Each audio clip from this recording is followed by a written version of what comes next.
네, 오늘은 골로새서 3장 18절에서 21절까지 본문 말씀을 가지고 당신은 가정에서도 그리스도인입니까? 당신은 가정에서도 그리스도인입니까? 라는 제목으로 말씀을 나누겠습니다. 골로새서 3장 18절에서 21절입니다. 지난주에 말씀드린 것처럼 이 성령의 감동을 받은 사도 바울은 계속해서 새 사람을 입는 것에 대해서 말씀을 하고 있습니다. 참된 그리스도인이 어떠한 새 사람을 입는 것이 마땅한 것인지 우리에게 설명을 하고 있습니다. 3장 12절부터 시작된 말씀이 4장 6절까지 이르게 되는데요. 오늘은 이 가정에서 그리스도인이 어떤 새 사람을 입어야 하는지, 그리스도의 형상을 닮아서 그리스도를 기쁘시게 하는 일을 이 가족이라는 관계 안에서 어떻게 해야 하는지 함께 살펴보기를 원합니다. 이 사도 바울은 본문에서 크게 두 가지의 관계를 설명해 주고 있는데, 하나는 남편과 아내의 관계, 부부 관계죠. 18절하고 19절에 그렇게 기록이 돼 있고, 또 하나는 부모와 자녀의 관계, 20절과 21절에 기록을 하고 있습니다. 여러분, 이 자리에 혹시 남편이신 분 손 들어보시겠어요? 나는 남편입니다. 남편인데 안 들고 있는 분이 계시다면 좀 이상한 거죠. 남편입니다. 아내이신 분 한번 손 들어보시겠어요? 나는 아내입니다. 예, 다 있으시고요. 부모입니다. 나는 아버지나 어머니입니다. 라고 생각해요. 예, 그러면 나는 자녀입니다. 예, 다 있으시네요. 지금까지 한 번도 손 안 들어본 분 계신가요? 제가 네 가지 말씀을 드렸는데 한 번도 손 안 드신 분, 남편이나 아내가 아니고 부모거나 자녀가 아닌 분 아무도 없으시죠? 예, 다 해당이 됩니다. 하나 해당되는 분이 있고요, 최대는 3개가 해당이 됩니다. 여러분 부모님이 계셔서 자녀인 분이 계시고, 그러면서 부모라서 자녀를 둔 분이 계신데, 남편이나 아내이신 분은 3가지가 다 해당이 되십니다. 하나만 해당되시는 분도 있어요. 자녀만 혼자 지금 나오고 계신 분인 경우는 하나만 해당되는 분도 계실 겁니다. 그러므로 오늘 말씀은요, 이 자리에 계신 분들 중에 한 사람도 예외가 되지 않는 말씀입니다. 모든 사람에게 적용이 되는, 여러분에게 꼭 필요한 말씀입니다. 여러분이 그리스도인이라면 이 각각의 관계 안에서 하나님이 여러분에게 원하시는 모습이 분명히 있다라는 겁니다. 오늘 이 성령의 말씀을 통해서 여러분이 하나님이 과연 내가 가족 안에서 무엇을 하길 원하시는지 분명하게 깨달으시기를 원합니다. 정말 예수님의 은혜와 또 성령의 능력으로 여러분이 이 가족관계 안에서 하나님이 기뻐하시는 새 사람의 삶을 힘있게 살아가시기를 간절히 기도합니다. 18절에서 21절 말씀을 보시면 각각의 구절들이 지칭하는 대상이 달라집니다. 18절을 보시면 아내들아, 19절은 남편들아, 20절은 자녀들아, 그리고 21절은 아비들아, 이렇게 각 구절마다 지칭하는 대상들이 달라지고 그들에게 주어지는 명령이 달라집니다. 대부분의 사람에게는 한 가지의 명령이 주어졌는데, 이 19절에 나오는 남편에게는 2가지의 명령이 주어졌습니다. 우리가 오늘 이것을 하나하나 살펴볼 텐데요, 여러분에게 과연 어떤 것이 해당되는지 잘 들어보시기를 바랍니다. 그러면 18절 아내에 대한 명령부터 함께 제가 본문을 읽어보도록 하겠습니다. 3장 18절, 아내들아 남편에게 복종하라. 이는 주 안에서 마땅하니라. 남편들아 아내를 사랑하며 괴롭게 하지 말라. 자녀들아 모든 일에 부모에게 순종하라. 이는 주 안에서 기쁘게 하는 것이니라. 아비들아 너희 자녀를 노엽게 하지 말지니 낙심할까 함이라. 이제 가족 관계 안에 주어진 하나님의 분명한 말씀을 본격적으로 우리가 살펴보게 될 텐데요, 그에 앞서서 하나님이 정의하시는 가족이 무엇인지, 이 성경이 말하는 가족의 정체성이 무엇인지 한번 살펴보기를 원합니다. 특별히 오늘날에는 성 정체성이 굉장히 혼란스러워서 남자가 가족을 꾸리기도 하고, 그들이 입양을 해서 아이를 키우면 또 가족이 되기도 하고, 굉장히 혼란스러운 세상입니다. 그래서 특별히 오늘날 우리는 성경이 말하는 가족이 무엇인지, 정말 하나님이 말씀하시는 가족이 무엇인지 분명하게 정의하는 것이 필요합니다. 태초에 하나님이 무엇을 만드셨죠? 천지를 창조하셨습니다. 자기의 형상에 따라 창세기 1장 27절에 보면 남자와 여자를 창조하셨습니다. 남자와 남자를 창조하셨나요? 여자와 여자를 창조하셨나요? 아니죠. 남자와 여자를 창조하셨습니다. 그리고서 하신 말씀이 무엇이냐면 생육하고 번성하여 땅에 충만하라. 자기의 형상대로 지은 사람에게 계속해서 번성해서 내 형상을 이 땅에 가득 채워라 라고 말씀을 하신 겁니다. 남자와 남자라면 이 명령에 순종할 수 있나요? 여자와 여자라면 이 명령에 순종할 수 있나요? 없죠. 여러분 어렵습니까? 남자와 남자가 아기를 낳을 수 있나요? 여자가 여자가 아기를 낳을 수 있나요? 없습니다. 하나님께서 남자와 여자를 창조하시고 자기의 형상을 이 땅에 충만하게 채우라 라고 명령을 하셨습니다. 하나님은 아담의 갈빗대를 취하셔서 그와 똑같은 존재를 만들지 않으셨고요. 그를 보완하고 도와줄 수 있는 돕는 배필 여자를 만들어 주셨습니다. 생물학적으로, 정신적으로, 관계적인 면에서 그를 보완해 줄 수 있는 대상, 남자에게서 취한 존재 여자를 만들어 주셨습니다. 그리고 두 사람을 한 몸으로 만들어 주시고 바로 이것이 인류 최초로 하나님이 만들어 주신 가족, 부부입니다. 성경은 동성애나 동성 결혼을 강력하게 반대합니다. 구약시대 하나님은 동성애에 대해서 가증한 일이다 라고 분명하게 말씀하셨고요. 레위기 18장 22절에 그렇게 말씀하시고 동성애를 행한 사람이 있다면 둘 다 반드시 죽일지니라 라고 명령을 하셨습니다. 레위기 20장 13절에 하나님이 분명하게 말씀하셨습니다. 그러면 신약시대로 오면 은혜의 시대니까 이제 마음대로 해도 돼 라고 하셨을까요? 그렇지 않습니다. 신약 성경도 구약의 하나님의 말씀을 확증합니다. 로마서 1장 26절과 27절을 보면 남자와 여자가 순리대로 쓸 것을 쓰지 않고 영리로 바꿔서 쓰는 것, 곧 동성애에 대해서 분명히 죄다라고 지적을 합니다. 고린도전서 6장 9절을 보면 남색하는 자, 곧 동성연애를 하는 사람을 말하는데요. 불의한 자라라고 지적을 하면서 이런 사람이 하나님의 나라를 유업으로 받지 못할 줄을 알지 못하느냐 이렇게 강력하게 책망을 합니다.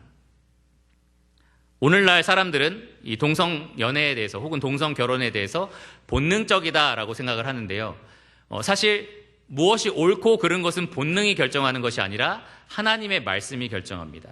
나는 다른 사람보다 성적인 유혹이 더 크니까 성적인 죄를 지어도 이게 자연스럽고 본능적인 거다라고 말할 수가 없는 거죠. 하나님이 그것을 죄라고 말씀하셨기 때문입니다.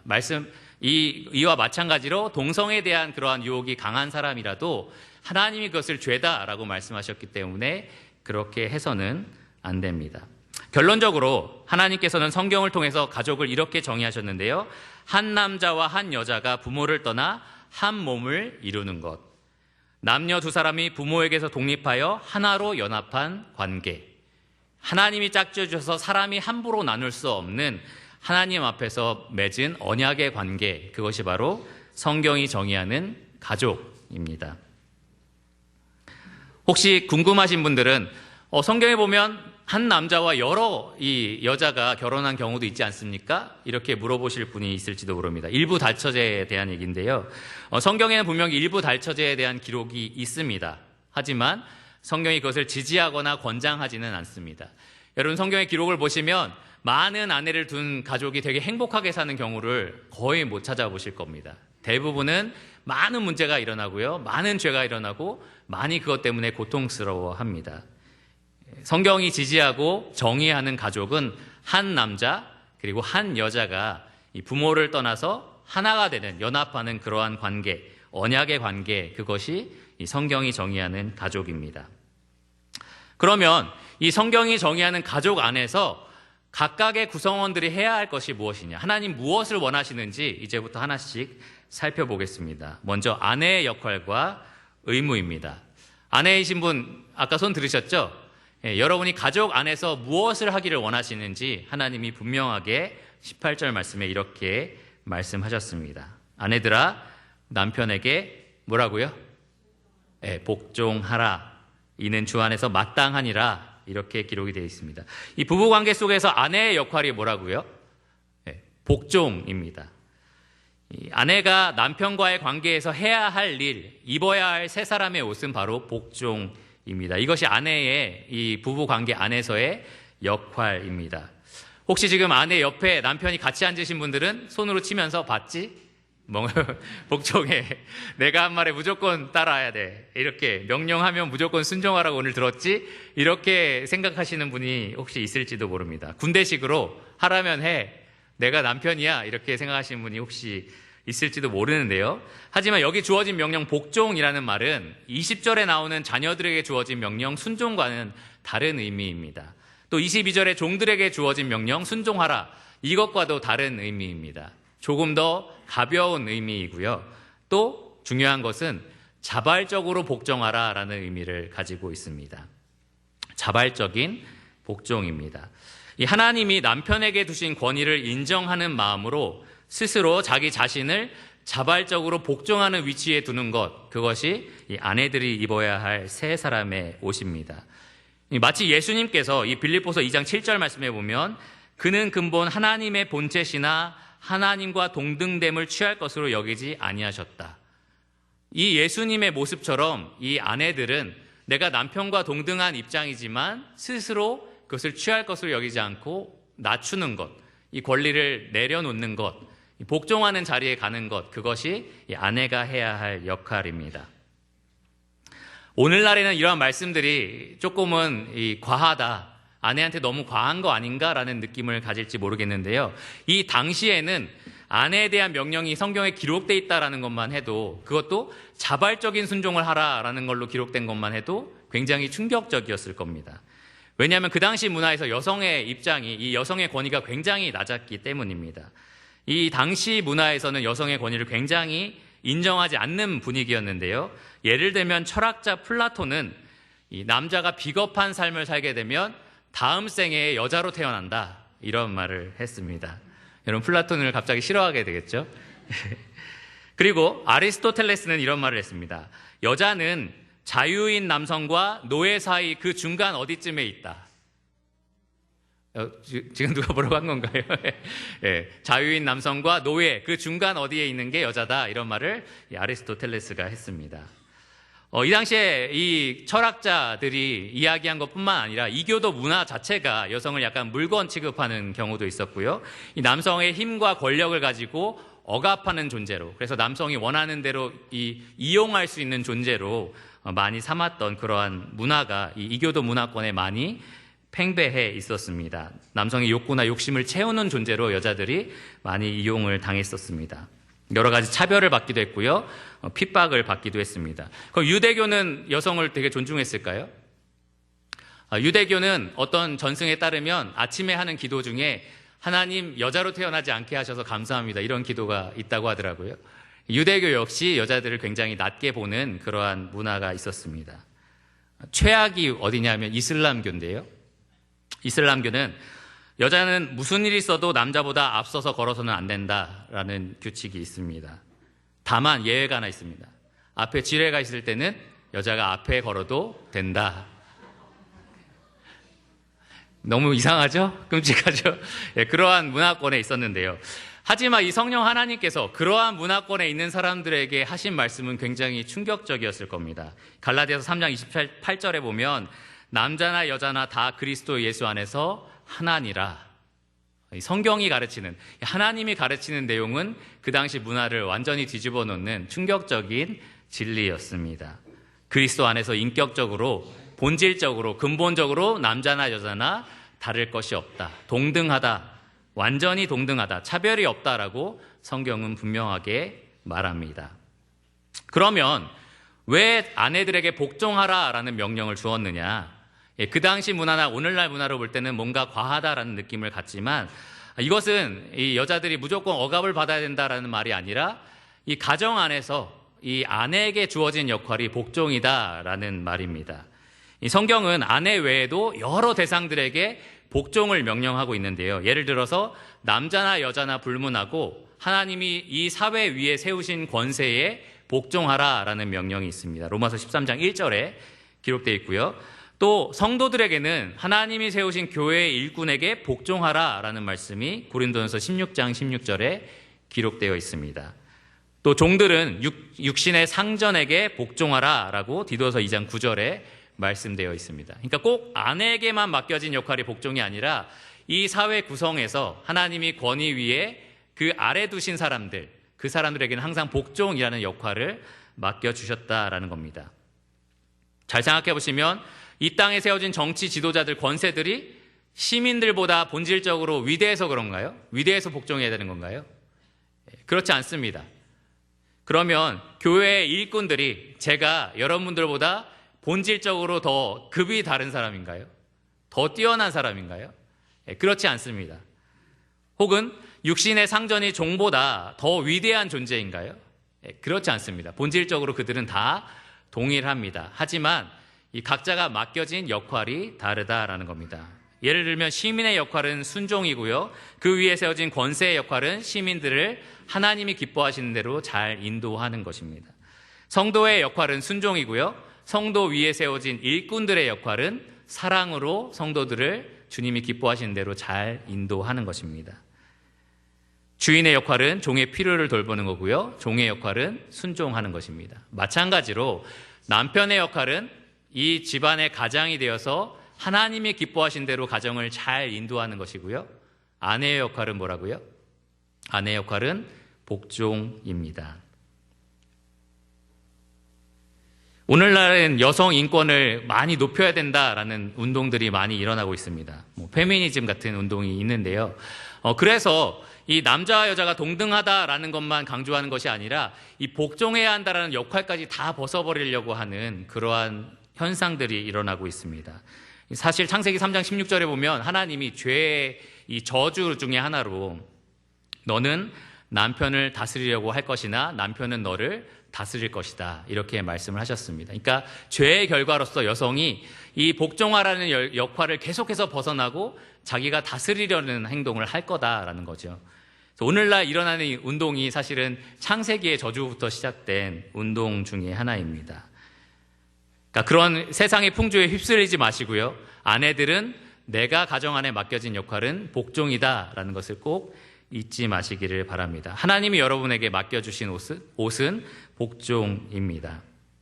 복종은 주 안에서 아내들이 마땅히 행해야 할 일입니다. 하나님은 가정의 머리로서 남편을 세우셨고요. 아내는 그 남편에게 순종하라라는 명령을 주셨습니다.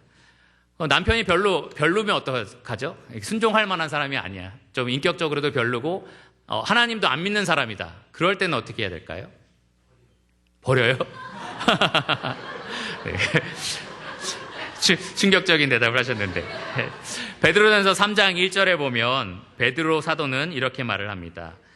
말씀을 순종하지 않는 남편이라도 그 남편에게 순종하여 그 아내의 행실로 말미암아 구원을 받게 하라, 이렇게 말씀을 합니다. 그러니까 아내는 남편의 어떠함과 관계없이 자기의 역할에 충성을 해야 한다는 겁니다. 세상이 바라볼 때 아내의 순종하는 모습을 보면 교회가 그리스도에게 저렇게 순종하는 거구나, 그러한 것들을 이 아내들이 보여줄 수 있기 때문입니다. 아내된 분들 한번 손 들어보시겠어요? 지금 안 되시는 분도 또 있을지도 모릅니다. 순종하고 싶지 않아서, 복종하고 싶지 않아서. 여러분들이 입어야 할 옷이 뭐라고요? 복종입니다. 여러분 가정 안에서 그리스도인으로서 반드시 입어야 할 세 사람의 옷은 복종입니다. 꼭 잊지 마시기를 바랍니다. 자, 더 진행되기 전에 남편으로 넘어가겠습니다. 남편들, 19절 말씀을 보면 남편들아 아내를 사랑하며 괴롭게 하지 말라. 이 남편에게만 오직 두 가지의 명령이 주어졌습니다. 하나는 사랑하라고요. 하나는 괴롭게 하지 말라입니다. 전 말씀을 준비하면서 사랑하라는 명령은 알겠어. 근데 괴롭게 하지 말라는 명령을 왜 주셨을까? 그런 생각을 해봤습니다. 혹시 아내 되신 분들 남편이 괴롭게 합니까? 남편 때문에 괴로워 본 적 있으십니까? 침묵은 큰 긍정의 의미다라는 얘기가 있더라고요. 그래서 하나님이 괴롭게 하지 말라는 명령을 주셨구나라는 생각을 했습니다. 여기 괴롭게 하다라는 말의 의미를 좀 알아야 되는데요. 이 괴롭게 하다라는 말, 이 단어는 계시록에 3번 사용이 되었습니다. 모두 그 맛이 쓰거나 신 것을 가리킬 때, 쓴 물, 신 음식 이런 것을 가리킬 때 사용되었습니다. 감정적으로 아내가 마음에 쓰고 신맛이 느껴지는 그런 괴로움, 고통을 당한다는 것을 알 수 있는데 이 도덕적인 의미에서는 악독을 뜻합니다. 악독을 아내에게 베푸는 겁니다. 말이나 행동으로 아내에게 악한 것들을 표출하는 것이나 이기적이거나 자기 중심적으로 아내를 막대하는 것, 그러한 것을 여기서 괴롭게 한다라고 말을 합니다. 이 골로새서 본문에서 이러한 악독한 모습이 무엇일까 생각을 해보면 쭉 거슬러 올라가서 3장 5절과 8절 우리가 벗어버려야 할 옛사람의 행위를 우리가 발견할 수 있습니다. 음란, 그리고 분노, 그리고 악의 이러한 것들이 있습니다. 비방. 그러니까 남편은 아내를 두고 음란한 마음을 품을 수가 있습니다. 사악한 마음을 품을 수도 있고요. 또 더러운 말이나 비방을 아내에게 쏟아낼 수도 있습니다. 분노를 아내에게 퍼부을 수도 있고요. 그리고 아내에게 그런 악한 행동이나 말을 할 수도 있습니다. 그것을 하나님이 지금 하지 말라라는 겁니다. 아내를 괴롭게 하지 마라. 그러한 악한 일들을 아내에게 쏟아붓지 마라. 하나님이 분명하게 명령하셨습니다. 그러니까 남편분이신 분들 여기에 분명하게 기억하셔야 될 것은 아내를 괴롭게 하지 말아야 한다는 겁니다. 아내에게 제3자에게도 전혀 하지 않는 악을 쏟아붓지 마시기를 바랍니다. 만약에 여러분들이 아내에게 말이나 태도나 행동을 통해서 계속해서 악한 것들을 표출하고 있다면 여러분 꼭 기억하셔야 될 것은 그 어떤 예배를 드리고 그 어떤 봉사를 하고 헌신을 하더라도 하나님이 그것을 기뻐 받으시지 않는다라는 겁니다. 하나님 여러분에게 기뻐하시는 일, 가족 관계 안에서 기뻐하시는 일은 절대로 아내에게 악을 쏟아붓지 않는 것입니다. 그것이 부정적인 명령이었다면 긍정적인 명령은 사랑하라입니다. 남편이 부부관계 안에서 분명하게 입어야 할 옷은 사랑하는 것입니다. 여기서 이 사랑이라는 단어는 아가파오라는 헬라어인데요. 이 자기 자신을 내어주는 희생적인 사랑의 특징을 가지고 있습니다. 바울은 이 동일한 말씀을 에베소서 5장 25절에 이렇게 명령을 했는데요. 남편들아, 아내 사랑하기를 그리스도께서 교회를 사랑하시고 그 교회를 위하여 자신을 주심같이 하라. 그러니까 남편이 아내에게 보여줘야 되는 사랑은 나 사랑해 이게 아니라요. 자기 자신을 내어주는, 예수님이 교회를 위해서 자기 목숨을 내어준 것 같은 그러한 희생적인 사랑을 말합니다. 그러니까 아내의 복종이 굉장히 어려운 명령이다라고 생각하셨다면 사실 남편의 사랑은 훨씬 더 어려운 명령입니다. 그리스도가 교회를 대신하여 자기를 내어준 것처럼 아내를 사랑하는 것입니다. 남편의 사랑은 이기적인 것이 아니라 이타적인 사랑이어야 됩니다. 자기 중심적인 것이 아니라 자기 희생적인 사랑이어야만 합니다. 단지 감정적으로나 성적으로 아내를 사랑한다 이렇게 느끼는 것이 전부가 아니고요. 상대방을 배려하고 상대방을 최고의 관심 대상으로 두고 아내의 이익을 나의 이익보다 더 높이 두는 것, 최고의 우선순위에 두는 것, 그렇게 하기 위해서 의지를 다하고 행동하는 것, 그것이 남편이 보여줘야 할 사랑입니다. 남편은 끊임없이 어떻게 하면 내 아내를 기쁘게 할 수 있을까? 이것을 고민해야만 합니다. 그리고 사랑으로 봉사해야 합니다. 제가 종종 그럴 때가 있어요. 아내를 보고만 있으면 되게 사랑하는 마음이 막 생겨요. 그래서 여러분이 뭐라 할지 모르겠지만 정말 그런 마음이 생깁니다. 그래서 지나가면서 여보 사랑해 이렇게 나 진짜 사랑해 이렇게 말을 하고 제 방으로 이제 서재로 들어가는데 아내가 이것 좀 해줘 그러면 싫어 나 이거 해야 돼 막 이렇게 얘기할 때가 있어요. 그러면 스스로 내가 한 5초 전에 했던 말과 5초 후에 했던 행동이 너무 다르구나 이 생각을 하면서 나와서 도와줄 때가 있습니다. 남편이 해야 될 사랑 말뿐이 아니라 행동으로 보여주는 희생적인 사랑이 정말로 필요합니다. 혹시 여기 남편분들 중에는 내 아내가 보통이 아니에요. 사랑하기에 다른 사람들은 모르겠는데 내 아내는 보통이 아니라서 정말 사랑하기 힘듭니다. 이렇게 말씀하시는 분이 있을지도 모릅니다. 하지만 그렇다고 해서 여러분이 해야 할 역할이 달라지지는 않습니다. 아내도 심지어 믿지 않는 남편이라도 복종하라라고 명령한 것처럼 남편도 아내가 어떻든지 상관없이 사랑이라는 명령에 순종해야 합니다. 남편이나 아내나 상대방이 어떤지 상관없이요. 하나님이 맡겨주신 역할에 충성을 다해야 합니다. 세상이 바라볼 때요. 남편이 아내를 사랑하는 모습을 보면서 저게 그리스도와 교회를 사랑한 모습이구나 이렇게 알 수 있도록 남편은 사랑해야만 합니다. 그리스도가 어떻게 교회를 사랑하셨는지 바울은 더 자세하게 에베소서 말씀에 이렇게 기록을 했는데, 그리스도는 죄인이자 하나님의 원수였던 교회를 물로 씻어서 말씀으로 깨끗하게 하시고 거룩하게 하셔서 자기 앞에 영광스러운 교회로 세우셨습니다. 이 교회가 아름답고 거룩한 신부라서 자기 신부로 삼으신 게 아니고요, 더럽고 죄가 많은 사람이었는데 예수님이 그것을 다 자기 목숨을 다해서 씻으시고 자기의 아내로 삼아주신 것입니다. 이것이 남편이 따라야 할 본이라면, 남편들이 바라볼 때 내 아내 왜 저래? 라고 하는 보이는 부분들이 있잖아요. 그럴 때는 그것이 그래서 사랑하지 못해가 아니라 바로 저 부분을 내가 사랑해야 되는구나, 이렇게 생각을 하셔야만 합니다. 아내의 흠이 보이면 바로 그 자리가 내가 죽어야 할 자리다, 이렇게 마음을 먹으시기를 바랍니다. 이게 그리스도가 우리를 사랑하신 방식이기 때문입니다. 아내의 연약한 면들, 바로 내가 거기서 죽어야 된다라는 생각을 품으시기를 바랍니다. 남편 되신 분들 한번 손 한번 들어볼까요? 여러분들의 역할이 뭐라고요? 사랑하는 것, 그리고 아내를 괴롭게 하지 않는 것입니다. 지금까지 우리가 부부관계 속에서 남편과 아내가 각각 어떤 역할을 맡았는지 살펴봤습니다. 아내 역할은 복종이었고요, 남편은 사랑이었습니다. 이 각각의 명령이 사실 상호의 책임을 촉구합니다. 더 서로 할 수 있도록 도와준다는 거죠. 한마디로 말하면 남편이 너무 희생적으로 아내를 사랑하고 위하고 악을 조금도 보여주지 않으려고 노력한다. 그러면 아내들이 이 남편에게 순종하고 싶겠습니까? 안 순종하고 싶겠습니까? 순종하고 싶겠죠. 자기 희생적인 사랑을 보여주는 남편, 당연히 순종하고 싶을 겁니다. 반대로 내가 정말 연약한 게 많은 남편인데 아내가 어떻게든지 나한테 복종하려고 노력한다. 그러면 남편이 어떻게 하고 싶겠어요? 사랑하고 싶겠죠. 이렇게 하는 것이 사실 정상이고요, 이렇게 하라고 사실 두 가지 명령을 다 동시에 주신 겁니다. 최악의 경우가 뭐냐 하면 상호 책임을 강요하는 것입니다. 당신이 제대로 사랑을 보여줬어 봐. 그래야지 내가 복종하지. 혹은 당신이 복종을 좀 해봐. 그러면 내가 좀 사랑할 수 있지. 이렇게 되면 사실은 완전 다 망하는 겁니다. 이렇게 서로 강요하는 것이 아니라 서로 순종할 때에 부부는 아름답게 변화될 수 있습니다. 18절에 나오는 이 말씀에 좀 주목하셔야 되는데, 주 안에서라는 말씀입니다. 주 안에서. 이 남편이 아내를 사랑해야 되는 이유, 아내가 남편에게 복종해야 되는 이유, 다 주님을 기쁘시게 하기 위해서입니다.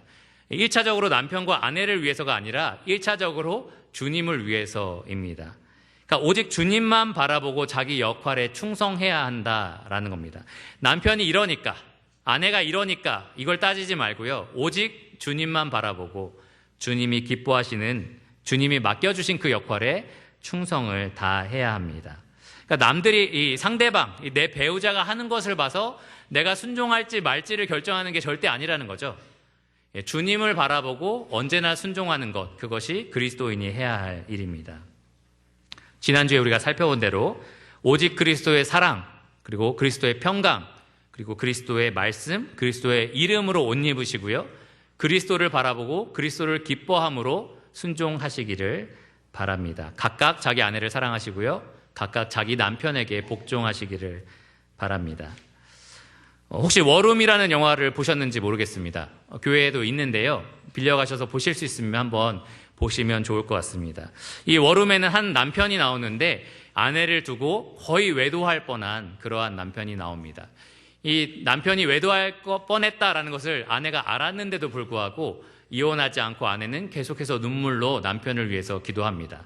이 남편이 나중에 그 사실을 알고 나서 아내 앞에 무릎을 꿇고 울면서 내가 그렇게까지 악하고 이 정도 사람이라는 걸 알면서도 어떻게 날 위해서 그렇게 기도할 수 있었느냐, 이렇게 물어봤을 때 아내가 같이 눈물을 흘리면서 이 대사를 이야기를 합니다. 저는 이 대사가 굉장히 인상 깊었는데요. 나의 만족이 당신에게서 오는 것이 아니란 것을 알았어요. 이 대답이었습니다. 여러분, 이게 바로 그리스도가 주시는 힘입니다.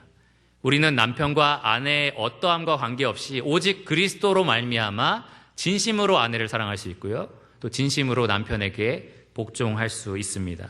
우리의 궁극적인 만족이 되시는 분이 남편과 아내가 아니라 오직 그리스도이시기 때문입니다. 우리는 배우자의 어떠함과 관계없이 그리스도가 우리에게 맡겨주신 역할에 충성을 다할 수 있습니다. 그리스도가 영원한 우리의 만족이 되시고요.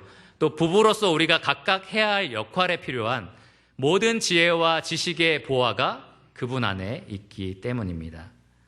그러니까 예수님은 세상이 절대로 줄 수 없는, 이 세상의 상담가들이 절대로 우리에게 해줄 수 없는 일을 이 가정 안에서, 우리 안에서 해내십니다. 남편이 아내를 사랑할 수 있게 해주시고요. 아내가 남편에게 복종할 수 있도록 우리를 변화시키고 자라게 해주시는 분이 바로 이 예수님입니다. 그러므로 이 자리에 아직 예수님을 믿지 않는 가족들이 계시다면 여러분, 이 예수님을 만나셔야만 합니다. 이 예수님 없이는 가정이 이렇게 서로 사랑하고 복종하는 관계를 온전히 이룰 수가 없습니다. 오직 예수님께서 이 가족이 하나 되고 사랑하는 것을 막는 이 죄를 온전히 해결하실 수 있는 분이십니다.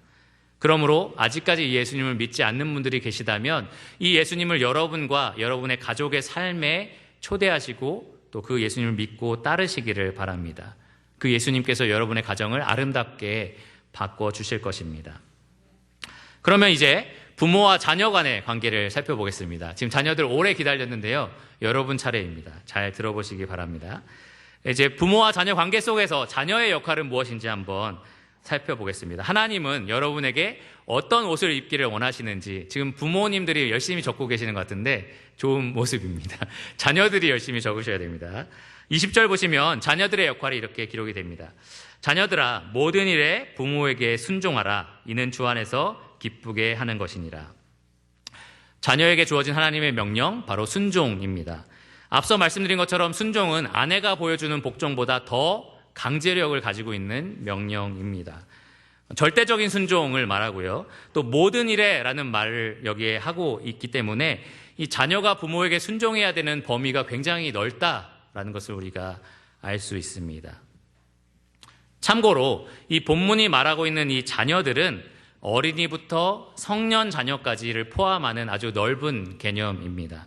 이 가장의 권위 아래에 있는 자녀들, 다른 말로 하면 집에서 독립하기 전까지의 자녀들은 모두 이 말씀에 해당 사항이 있습니다.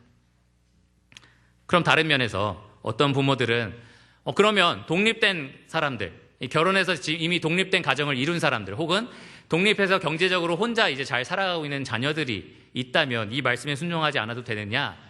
이렇게 질문하실지도 모릅니다. 그 질문에 대한 대답은 그렇다입니다. 어떤 부모는 이렇게 독립된 가정인 경우 그리고 독립한 자녀들에게도 야, 이 말씀 봐봐. 순종하라고 그랬지. 무조건 순종해. 이렇게 요구하는 분들이 있을 수도 있습니다. 이 자녀들이 이렇게 하는 행동을 보면서 그 집 왜 샀어? 저 집 사지. 왜 그 직장 갔어? 저 직장 가지. 이런 식으로 부모들이 엄청나게 강요하는 경우들이 종종 있습니다. 자녀들이 그걸로 스트레스를 받는데 부모들은 순종하라고 돼 있어. 이렇게 이야기를 종종 합니다. 하지만 성경은 결혼에 대해서 말할 때 각각 부모를 떠나 가정을 이루라, 한 몸을 이루라 이렇게 명령을 하고 있습니다. 부모를 떠난 자식들, 그러니까 결혼해서 부모와 독립된 자식들에 대해서는 부모는 좋은 조언들을 해줄 수 있지만 순종을 강요할 수는 없습니다. 이 본문이 말하는 순종을 요구해서는 안 됩니다. 더 나아가서 아직 결혼 전인 자녀지만 성인이 되어서 더 이상 가장의 권위 아래 있지 않는 자녀들, 그 자녀들도 마찬가지로 이 순종의 의무를 갖지 않습니다. 이 부모를 공경하고 존경하는 것은 계속해서 자녀가 해야 될 일입니다. 독립하든지 가정을 꾸리든지 부모를 공경하고 존경하는 것은 계속해서 해야만 합니다. 하지만 이 순종에 있어서는 더 이상 해당 사항이 없다라는 겁니다. 순종은 오직 부모의 권위 아래 지금 있는 자녀들에게만 해당 사항이 있는 명령입니다. 이 부분은 부모에 대해서 설명할 때 더 자세히 설명을 드릴 텐데요. 이 자녀들이, 이 부모의 권위 아래 있는 자녀들이 마땅히 순종해야 될 부분은 순종입니다. 이 순종은 절대적인 태도, 절대적인 행동을 요구하는데, 알았어요. 이게 순종이 아니라는 거죠. 네. 하면 되잖아요. 이게 순종이 아니라는 거예요. 이 마음으로부터 네, 알겠습니다. 라는 순종의 태도가 있어야 되고요. 말해서 알겠습니다. 라는 순종의 그런 표현들이 나와야 되는 거고요. 행동에 있어서 네, 이러고 안 하는 것이 아니라 직접 순종하는 것, 거기까지가 성경이 말하는 순종입니다. 여러분, 자녀들 잘 들어보세요. 부모에 대해서 귀찮아하거나 지겨워하거나 말대꾸하거나 반항하는 것, 그것은 여기서 말하는 순종과는 아주 거리가 먼 행동입니다. 잘 들으셨죠?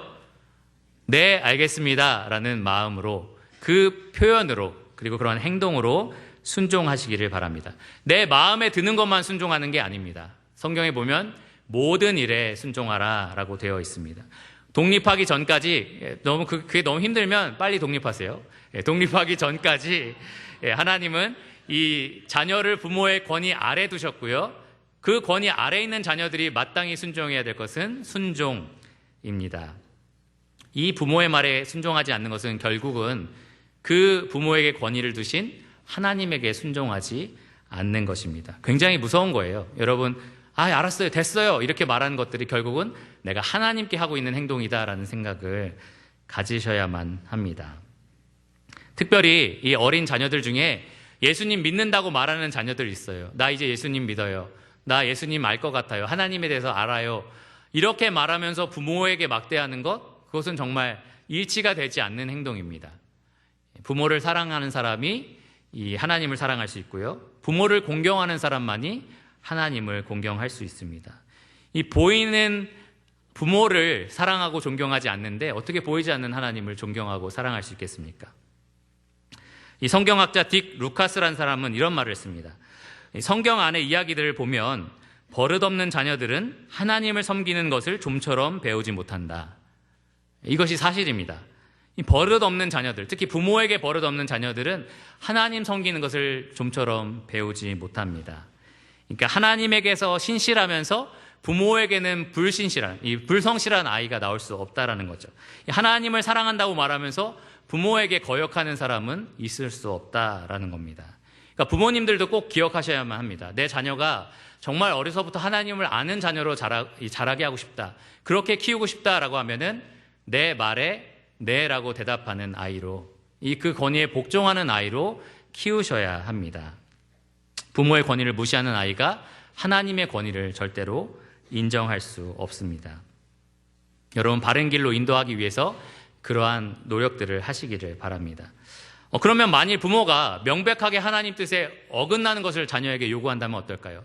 자, 너 가서 저기서 소매치기 해와, 이런 걸 시킨다든지, 아니면은 성년이 된 자녀에게 너 교회 안에서 결혼하지 말고 돈 많고 그리고 잘 사는 저 사람하고 결혼해, 이런 식으로 요구한다면 자녀들은 어떻게 해야 될까요?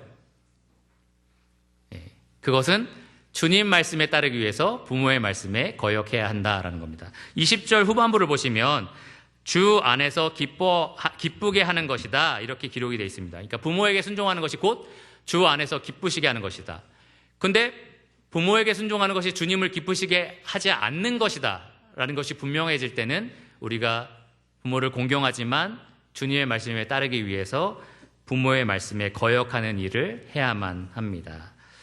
마태복음 10장 34절과 35절을 보면 예수님이 내가 이 땅에 검을 주러 왔노라 라고 말씀하셨습니다. 부모와 자녀 간에 싸움을 일으키러 왔다라고 말씀을 하셨는데요. 부모와 자녀 간에 화목을 이루기 위해서 오신 것이 맞지만 때로는 싸움이 일어나기도 합니다. 언제냐면 부모가 하나님이 원하지 않는 것을 하라고 했을 때, 자녀는 그것을 거역함으로써 부모에게 불순종할 수가 있습니다. 결론적으로 말하면 정말로 주님께 기쁨이 되기 위해서 모든 일에 부모에게 순종해야 되고요, 때로는 주님께 기쁨이 되기 위해서 부모에게 불순종할 때도 있다라는 겁니다. 결론적으로는 자녀들 모두 주님 안에서 기쁨이 되는 일을 하셔야만 하는데 부모에게 순종하시기를 바랍니다. 이 시간 이후로부터는 그러한 짜증내는 말투, 부모의 말에 거역하는 말투가 아니라 순종하는 말로, 순종하는 태도로 부모의 말에 순종하시기를 바랍니다. 부모님들 속이 시원하신가요? 그럼 이제 부모님 차례입니다. 21절. 아비들아 너희 자녀를 노엽게 하지 말지니 낙심할까 함이라. 잘 보시면 부모들아 라고 되어 있지 않고 아비들아 라고 되어 있습니다. 사실 아버지 어머니 모두가 해당 사항이 있는 말씀이지만 보통 가장의 권위를 가지고 있고 가정을 이끌어가는 사람이 아버지였기 때문에 여기서 바울은 아비드라라고 명령을 합니다. 흥미롭게도 자녀들을 잘 양육하라, 자녀를 사랑하라 여러 가지 명령들이 있을 수 있는데 바울이 선택한 명령은 자녀를 노엽게 하지 말라입니다. 여러분, 근데 이 의미가 굉장히 중요하죠. 자녀들을 노엽게 하지 마라, 자녀 화나게 하지 마, 자녀들을 짜증나게 하지 마, 이런 의미라면 여기 부모 되신 분들은 공감하시겠지만 절대로 순종하기 어려운 명령입니다. 그렇죠? 자녀들을 화나지 않게 하고 짜증나지 않게 하는 거 가능합니까? 자녀들이 하고 싶은 대로 다 해줘야만 가능한 일이죠. 근데 그렇게 하라고 절대 명령하지 않았을 겁니다. 그래서 여기 노엽게 하지 말라라는 이 표현이 무슨 의미인지 알아야 하는데요. 분노하게 하고 원한을 갖게 하는 것을 의미합니다. 계속해서 잔소리를 하거나 무시하는 태도를 보여서 자녀 안에 쓴뿌리가 생기게 하는 그러한 일을 가리킵니다. 자녀의 잘못을 바로 잡아야 되고 훈계하고 징계하고 때로는 체벌을 해야만 하는데 그 과정 중에 죄를 범하는 겁니다. 분노를 쏟아붓든지 아니면 아이를 막대하든지 무시하는 말을 쏟아붓든지 이런 식으로 죄를 범하는 것, 그런 것을 하지 말라라는 겁니다. 과거에는 자녀들에게 더 그렇게 했었습니다. 유평교회도 지금 새로 오신 분들은 아마 놀라실 텐데요. 내 아이가 아니어도 교회에서 떠들면 뒤에 데려가서 아무나 때릴 수 있는 그러한 문화가 있었습니다. 대한민국이 옛날에 그랬었어요. 저를 가르쳤던 선생님도 삽으로 저를 때리셨고 마대자루로 때리시고, 근데 아무도 이건 인권의 문제야 이런 생각을 한 사람이 아무도 없었어요. 근데 오늘날은 절대 그렇게 해서는 안 됩니다. 학교에서도 때리면 안 되고요, 어린이집에서도 때리면 안 되고요, 가정에서도 때리면 안 된다라는 법을 통과시키려고 하고 있고요. 그렇기 때문에 아이를 훈육하고 체벌하는 것이 거의 불가능한 그러한 시대가 점점 되고 있습니다. 요즘에는 그게 더 문제입니다. 아이를 꾸짖거나 체벌하는 것이 아이 교육에 실제적으로 도움이 안 된다라는 말을 하는데 결과적으로 나타난 것들을 보면 아이가 집안에서 권위 아래 순종하는 걸 못 배우고요, 사회에 나가서 그걸 못 배우고요, 마음대로 행하게 됩니다. 한 번은 제가 이 판사가 일진 학생들을 데리고 앞에서 이렇게 이야기하는 장면을 본 적이 있는데, 아이가 이제 중학생, 고등학생인데 수많은 아이들을 때리고 폭행하고 돈을 뺏고 한 거예요. 근데 그 부모가 말하기를 우리 아이가 이게 잘못인지 몰라서 그래요 이렇게 얘기를 하더라고요. 이거 판사가 말하는데 어떻게 이게 잘못인지 모르냐라고 얘기를 하더라고요. 여러분, 중학생, 고등학생이 그걸 모른다는 게 말이 됩니까? 만약에 몰랐다면 부모에게 문제가 있는 거겠죠. 부모가 그것을 가르치지 않았기 때문입니다.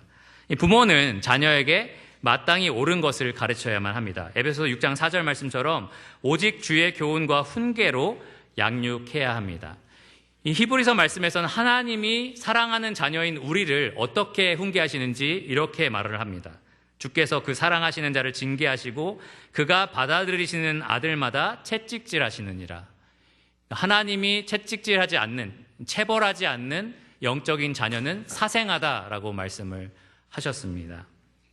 그러므로 부모 되신 분들은 자식을 사랑한다면 자식을 근실히 징계하셔야만 합니다. 그런데 오늘 주어진 말씀에서 그 훈육의 과정 중에 아이를 노엽게 하지 말라라는 명령이 주어진 것입니다. 내 복사판이 되라고 아이에게 강요하거나 내가 끝내 이루지 못한 꿈을 너는 이뤄야 돼 라고 말하는 것이나 혹은 훈육할 때 분노하거나 죄를 쏟아붓는 것, 그것은 절대로 아이에게 하지 말아야 할 일입니다. 그렇게 하면 아이가 낙심할 수도 있기 때문입니다. 특별히 이 가정에서 독립된 자녀들에게 여러분들의 이 순종을 강요하지 마시기를 바랍니다. 이거 분명히 자녀에게 유익이 돼서 내가 하는 말이야 이렇게 생각하더라도요, 이 조언으로만 하시고 자녀들이 스스로 그것을 선택할 수 있도록 내버려 두시기를 바랍니다. 아이가 그것 때문에 실패하고 넘어지는 일이 있다 하더라도 스스로 그 경험을 하고 배울 수 있도록 그렇게 놔두시기를 바랍니다. 이 부모님은 보통 자녀보다 먼저 이 세상을 떠나죠. 혹시 나는 자녀가 먼저 떠났으면 좋겠다라고 생각하시는 부모 있나요? 아무도 없으실 겁니다. 그러면 자녀는 부모 없이 이 세상을 독립된 가정으로서 열심히 살아가야만 합니다. 그동안 많은 조언을 받고 지혜를 얻었지만 이제는 홀로 서기를 부모 없이 해야 될 때가 분명히 찾아옵니다. 마치 두발 자전거를 부모가 처음 태워줄 때에 뒤에서 붙잡다가 언젠가는 놓쳐 그러면 아이가 이제 혼자 탈 수 있도록 도와주는 겁니다. 근데 한번 생각해 보세요. 20살이 되도록 부모가 계속 뒤에서 잡고 있다. 이게 아이에게 도움이 됩니까? 아니면 해가 됩니까? 그러다가 부모가 죽으면 자녀는 끝내 혼자 두발 자전거를 못 하겠죠.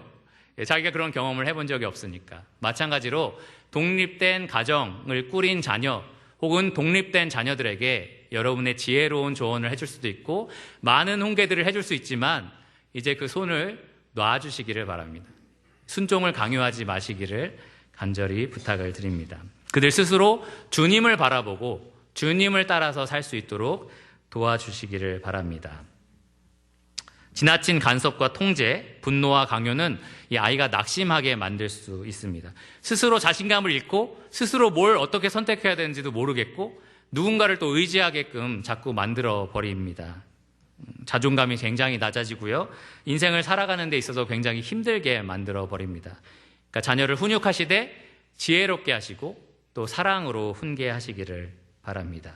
아이가 오직 주님만 바라보고 또 주님을 두려워하면서 주님을 따라 살 수 있도록 그렇게 도와주시기를 바랍니다. 언젠가 여러분은 주님께 이렇게 아이를 맡기고 떠날 때가 올 것입니다. 자, 오늘은 우리가 이 가족 관계 안에서 각자 입어야 할 옷에 대해서 함께 배웠는데요. 특별히 남편과 아내 관계 그리고 부모와 자녀 관계 안에서 우리가 해야 할 역할들을 배웠습니다. 한 가지 적용을 여러분에게 알려드리고 말씀을 마치도록 하겠습니다. 집에 돌아가시면 남편이신 분들은 아내에게 이렇게 질문해 보시기 바랍니다. 혹시 남편이 오늘 나한테 그런 질문 안 하더라 저에게 개인적으로 카톡을 보내시면 제가 한번 연락을 하겠습니다. 어떻게 질문하시냐? 여보, 내가 당신을 더 사랑할 수 있는 방법이 뭐가 있어요? 이렇게 물어보시기 바랍니다. 여러분, 여보, 당신이 어떻게 하면 내가 더 사랑한다라고 느낄 것 같냐? 어떤 부분에서 더 나의 사랑이 필요하냐? 이렇게 물어보시기를 바랍니다. 아내분들은 남편에게 이렇게 물어보십시오. 여보, 어떤 면에서 내가 더 순종하는 것이 필요할까요? 어떻게 하면 내가 더 당신에게 순종했으면 좋겠습니까? 이렇게 꼭 물어보시기를 바랍니다. 안 물어보는 사람 저에게 카톡을 보내주시면 제가 자녀들도 마찬가지로 오늘 집에 가면 부모님에게 아버지, 어머니, 제가 어떻게 하면 더 순종하는 모습을 보일 수 있을까요?